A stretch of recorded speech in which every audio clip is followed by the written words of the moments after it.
Welcome back to the 9 here. While there has been a lot of focus on California's housing crisis in recent years, the work of getting people into stable housing has been the cornerstone of one East Bay organization that's marking 50 years of progress on the issue. This week, BOSS, which stands for Building Opportunities for Self Sufficiency, is being celebrated for all the good work it's done in the community. We welcome to the 9 the CEO of BOSS. Good morning to you, Donald Frazier. Good morning. You've been there for 10 years now. Yes. And as we talk about what's happening in the community now versus 10 years ago, what are the biggest changes that jump out to you?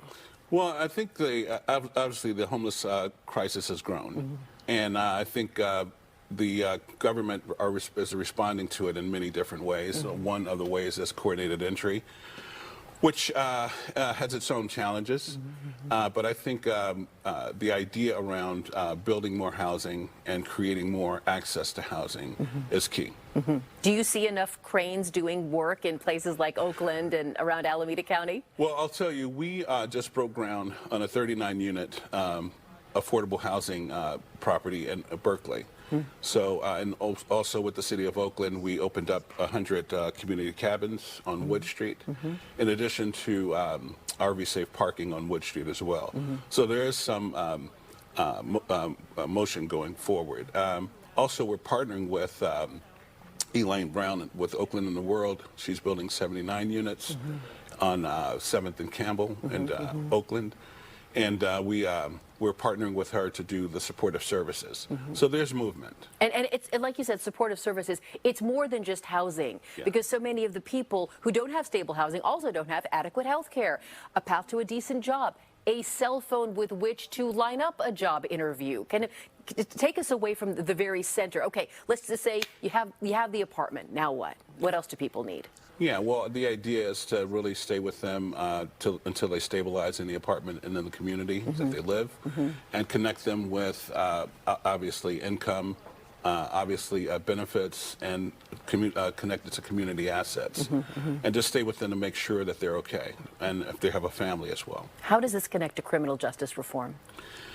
Well, I'll tell you, everything is connected, and so what we do, we develop solutions to mass homelessness, mass incarceration, and community violence. And we have 3 shelters in Alameda County.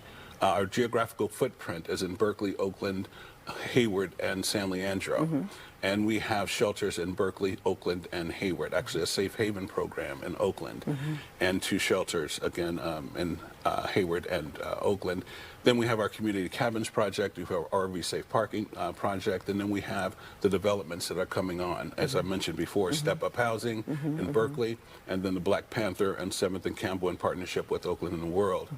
And then on what we did going forward to address community violence and criminal justice, we created what we're designing as a comprehensive, integrated, multidisciplinary model where we'll have reentry employment, education, housing. We'll have violence prevention and intervention, where we deal with community healing, we deal with gender-based violence and gun and gang violence. And then we'll have our behavioral health services. What we capped that off with, we're opening up a trauma recovery center in Oakland, which is extremely wonderful, right? And we're really excited about it. It's the first trauma recovery center ran by a community-based organization in the city of Oakland. And we're trying to get support for that as well. So would people come to that in a time of crisis, or hopefully to prevent their involvement in a crisis? Well, the trauma recovery center is explicitly for survivors of crime. Okay. And so that's the purpose of it. How soon is that going to come online? Well, we're hoping to have it online by December. Okay. Okay. I imagine you could use some funds. We're here to talk about that. But also, if people want to actively get involved, to volunteer with BOSS, is that an opportunity? Oh, absolutely. Okay. What can we do? Well, we could go to BOSS Bay Area and look at our website and look at the volunteer page, look at the donations page to donate financially or donate by volunteerism. You can certainly, we do a lot of social justice work, and we partner with Californians for Safety and Justice. From kind of educating and advocating our policymakers on some of the policies that negatively impact the people we serve.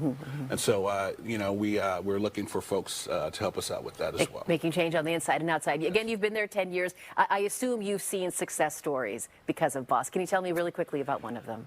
Oh, absolutely. When I first came on, we have a homeless family shelter. And, I came back to the team and said, let's just imagine if you were a teenager and you were homeless, and what would that feel like? And what that prompted was what we call our Rising Stars event. And what we do is we just honor the young people who are in our program. And we had one of our rising stars. I love talking about him. His name was Kyle. And Kyle came in with his family, and he wanted to go to Brown University. I said, okay, that's ambitious. Yeah, let's do it. I said, what do you want to do? He wanted to be a pediatric surgeon. Okay. And lo and behold, Kyle eventually went to Brown. He graduated. He went to graduate school. He's now in medical school, and he did what he said he wanted to do. Wow. Wow. And so that was really amazing. And we have a lot of shining stars with our young folks who come through our shelters. But most times they're invisible. And so we wanted to just shine a light on him. And of course, there's many, many successes in our reentry programs and in our violence prevention programs. A lot of stories that are not really being told. Well, I wish we had time for them all. I love hearing about Kyle, and I hope to hear more as we continue to follow his progress. Thank you so much for joining us. I mean, great job on 50 years. Donald Frazier, thank you so much for being here with BOSS. Thank you. We'd like to mention if you'd like to donate to BOSS, you can scan the QR code on your screen now or head to ktvu.com/giving day. We'll take a quick break and be right back.